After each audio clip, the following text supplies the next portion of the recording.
Welcome, welcome, welcome, welcome to the #1 coaches show in the SIAC, the Teddy Keaton Show, here live on HBCU Game Day. I am Sylvester Williams. They call me Sly the Sports Guy, and I am joined by the one and only Coach Teddy Keaton. How you doing, Coach? I'm doing well, man. How you doing? Coach, I'm doing good.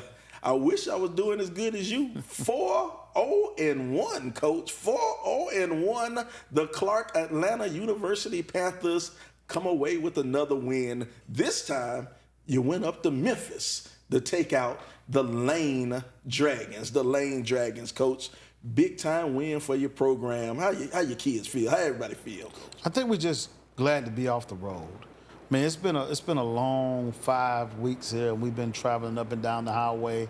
I think what they're most proud of is the fact that we're 4-0-1, and we did it all on the road. Some long road trips at that. You know, one long home game, and I think the kids are ready to be off the road and come home and try to play another football game. I'm going to start calling y'all the fighting Mel Gibsons, man. Y'all are the road warriors. I know that might be a little too old for some of these youngsters out here watching. I have no idea about the original road warrior. But anyway, Coach, we're going to break down this game against Lane. You know how we do. We're going to jump straight into it. We'll start off opening kickoff. Lane will get the ball first. And quite honestly, Lane ran straight at you. They kind of hit you in the mouth that first drive. It was a 10-play drive, 67 yards, ran the ball 8 times, 1 complete pass, 1 incomplete pass, and they capped it off with a 3-yard Kevin Dew run. Score 0-7, bad guys on top. Now, next thing you know, you guys will get the ball 5 plays, -2 yards. You started off right, though. David Wright, 2 passes to Jamal Jones, and then it kind of stalled out with a 19-yard sack for a loss, and Cabrera had to punt it away. Next thing you know, Lane gets the ball. Defense steps up, 3 and out. Next time, Clark gets it. Now we trade 3 and outs. 3 and out for Clark. Now the Lane will have it one more time, and the Clark defense, they heard the call. They stepped up one more time. And this time, during this drive, Coach, something interesting during this drive, Eric Searcy, he made 2 tackles during this drive. We're gonna put a tick mark by Eric Searcy's name. We might end up saying that name a couple of more times. Now, this drive, we had to make our way on to the second quarter as the drive progressed. And then 4 plays, David Wright threw an interception, Coach. Oh, he threw an interception. He threw it to K. Jones. He threw it to the wrong Jones, Coach. Yes, he did. He threw it to the wrong Jones. But hold on. Stop. Defensive holding. CAU gets to keep the ball. And then you tack on an unsportsmanlike penalty. 1st and 10 on the Lane 33. And Trayvon Pender makes him pay with a 27-yard run to the 6-yard line. And David Wright does the rest. A 6-yard TD pass to Delancey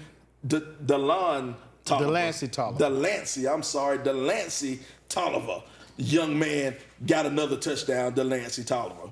Now, Lane will start the ball. They had the luck of having a 47-yard kickoff return by Evelyn, and Lane ran right at you. This time they came back. They just attempted 2 passes. Everything else was on the ground, and it was capped off with a 32-yard rushing TD by Kalen Dew. Now, you've seen some good running backs this year, because I don't know what it is about you seeing some of the best, man. What type of running back is Kalen Dew? He's a power runner. He runs well. He runs with his eyes and his feet. I thought he did a tremendous job.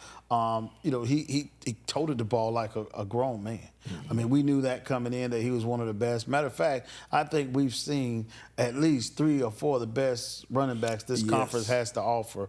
Those guys really toted the ball hard. My hat goes off to Lane College and the work that they did offensively to try to put us in a position to make us play downhill football. Mm-hmm. Well, now, Clark, you'll start the drive at your own 16. Now, David Wright, he shows that sharing is caring. He targeted 4 different receivers. He gets it to the 25-yard line. 4th and 5, he threw an incomplete pass to Jones. Turnover on downs. Now, Coach, it's time for me to play a little bit of couch coach. You know the couch coaches, we the best coaches in the business, coach. That's right. We the best ones in the business, coach. Why did you go for it on 4th and 5 on your own 25? You're down 7 points, coach. Piss poor decision by me. I'll take the blame for that. I got a little arrogant. I wanted to try to get the offense rolling a little bit, and I thought maybe I'd give them a chance to, show me that they can, make the yardage that we needed to make. And I think when I look hindsight 2020, after I called it, I said I almost called a timeout and said just kick it, let's get the point. So we're only down 7-14. It would have been 10-14 at that point. But neither here nor there. We rolled with it, and defense stepped up and played a little football. Go ahead. Well, here it is. Lane takes advantage. 2 plays, and then on the 3rd play, they throw a 70-yard bomb to Evelyn. Touchdown, Lane. He beat the coverage. How did he get 70 yards, coach? It was 3rd down, and we went into zero coverage. And we had a safety covering him, and we had been framing for him all night long. It was 3rd and long. We thought maybe we could put a little pressure on the quarterback. He'd get it out of his hand. They ran a 3-step slant, crossed his face.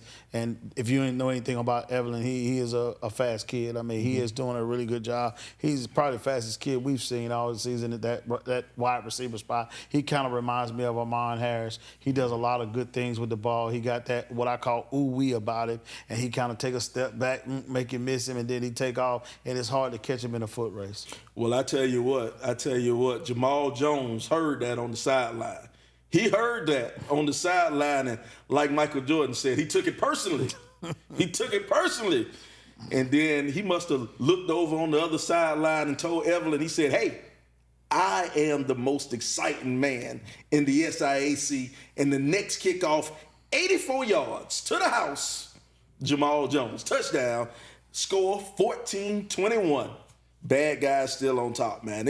Jamal Jones is special when it comes to the special teams. When we start to break down a little bit of stats and look at what Jamal Jones is doing, I think he is the leading returner in the nation. He has 6 returns for 284 yards. He's averaging 47 yards a return, and he has 2 touchdowns on the season. What is it about your special teams, coach, that make this guy shine?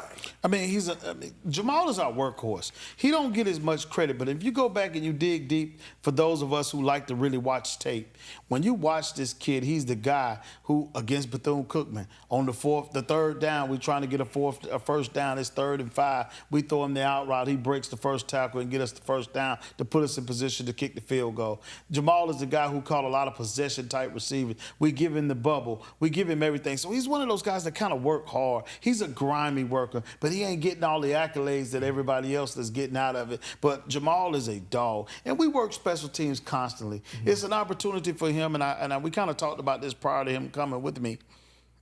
I said, if you could put yourself together and you want an opportunity to play at the next level, you need to show people you can return punts, you can return kicks. Mm-hmm. You'll be a special player there. He's kind of like Percy Harvin in a lot of ways. Oh. He's special. And I think that if he gets on the field with somebody and they see him play, they'll give him an opportunity in those areas. Sounds good.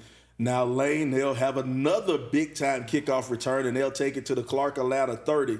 And it only takes 4 plays for Gatson to hit due for a 17-yard touchdown pass. Score 14-28. Lane on top. Now, Jamal Jones, he'll have another big kickoff return, 31 yards, sets it up at the CAU 47. After 5 plays, the drive stalls at the 19, and you'll bring on Leonardo Cabrera, and he'll kick a 37-yard field goal. Score 17-28. Now, Lane, they'll have it on offense, and the defense holds. 3 and out, they force a punt. Next thing you know, Clark, we can't advance the ball, and now we have to punt. And then we'll go into the half, both teams punting it away. Halftime, Coach.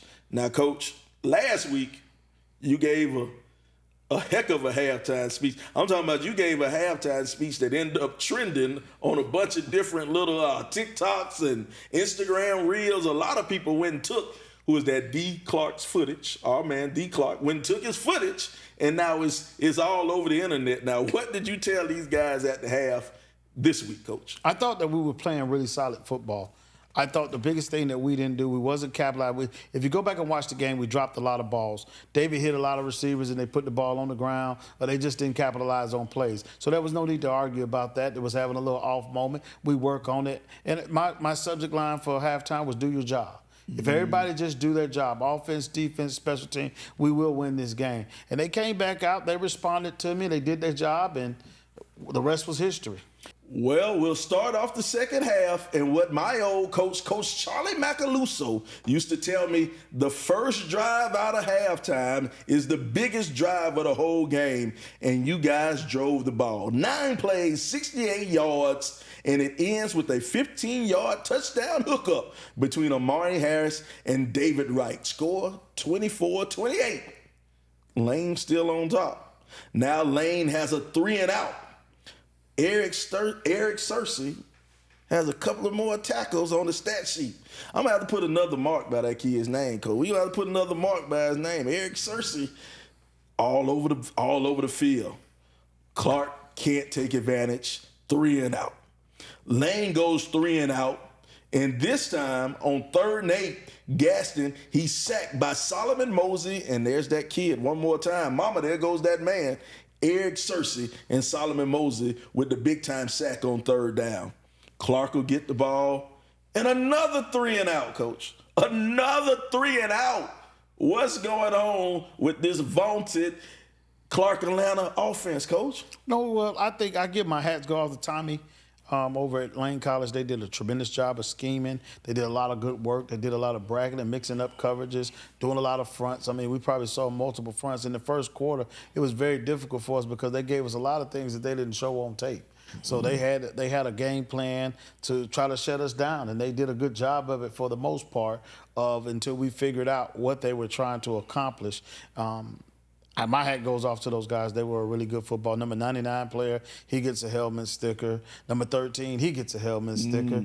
Number 23 gets a helmet sticker. I mean, some guys, 10 gets a helmet sticker. I mean, they had some guys over there that I had to say my hat goes off. And when I see good players, I acknowledge those players and let them know that they did a good job. And I thought they played really hard and really tough during that game. Well, Coach, I'm going to be honest. I think me being an old defensive player, sometimes we get tired of y'all offensive guys. And we say, hey, we're going to take it in our hands. We're going to do what we have to do. Lane has the ball. 2 plays later, Marquise Sherman forces the fumble, and Big Jaden Cleveland, the big man, picks it up and rumbles and stumbles for about 23 yards to the 8. The big man wanted to score, Coach. He wanted that one, Coach. Right. We got to get him to run some heels or something. He got to get a little bit quicker. I think the wide receiver caught him. I told him, I said, you too big to get hawked down by a wide receiver. You're supposed to score that. You don't get many opportunities at that. You're supposed to score that. Oh, they needed that one. They needed that one. Wright will have the ball. Next series, next play, throws an interception in the end zone, Coach, and that one hurt. New receiver. Judah James was out there. He used to have an Amon or a White. Number 2. He usually having number 2 out there, and he didn't have that. So the miscommunication with both of them, I think that usually they could tell each other and they know exactly what they were doing, and I think it was just a miscommunication read. He throws it high. Judah thinks it's coming back low, and it goes over his head. DB picks it off. That one hurt. That one hurt. Lane will have it 1st and 10 on the 20.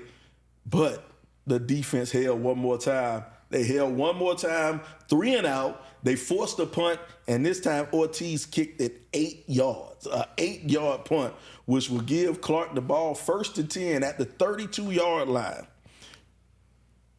Clark will pick up 2 first downs.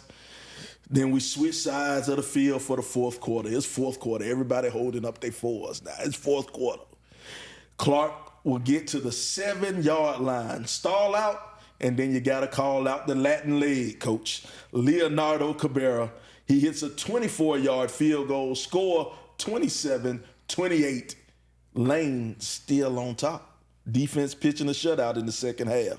Now, Lane will start on their own 35-yard line. This drive, it is the Solomon Mosley and Eric Searcy tackling clinic on this drive. They're on every play.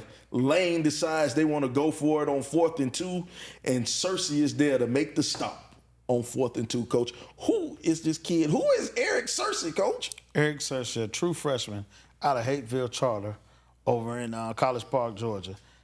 Guy that we met. I've coached a lot of kids from Hateville Charter, and a guy named Stephon Williams introduced me to him. He said, Coach, you got to have this guy. I promise you he's a ball of lightning. You're going to see it. He plays. So I watched this tape, and next thing you know, we kind of worked out a deal. His mom is a graduate of Fort Valley, and she was trying her best to get him to go to Fort Valley. But because of the past relationships that I had built with Hateville coaches and players, they kind of told him to come play for us. And luckily I got him because he's been nothing but a great player since we got him. Shout out to Coach Gordon over there at Hateville. Hateville doing big things. They got the kid at UNLV, now the starting quarterback at UNLV, man. A lot of big-time players coming from that Hateville Charter team out of Union City, or maybe South Fulton now. I don't know, changed the city. It might be South Fulton. But shout out to Coach Gordon and what they're doing at Hateville Charter. Now, Coach Clark will start at the 43-yard line. David Wright is perfect on this drive. He goes 4 for 4 on the drive. But Trayvon Pender, he gets the job done with a 16-yard bruising touchdown run. Clark has the first lead of the day.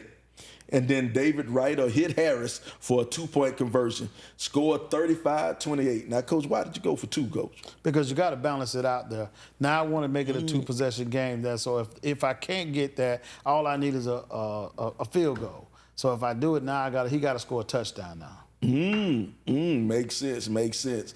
Now the defense, they'll step up one more time. Another 3 and out from the defense. I don't know what Coach Cole did to these boys over there on that sideline. He talked something to them. Another 3 and out for the Clark Atlanta defense. Now Clark, y'all will have it. 6 minutes to go, up by a touchdown. You want to take a little bit of time off that clock. Did a good job. It was an 8-play, 4-minute drive, and finished off with a Cabrera 26-yard field goal. Now the score is 38-28. 38-28. Good guys on top. Lane will have it. One final drive to try to get in the end zone. Defense holds, and that's the ball game, Coach.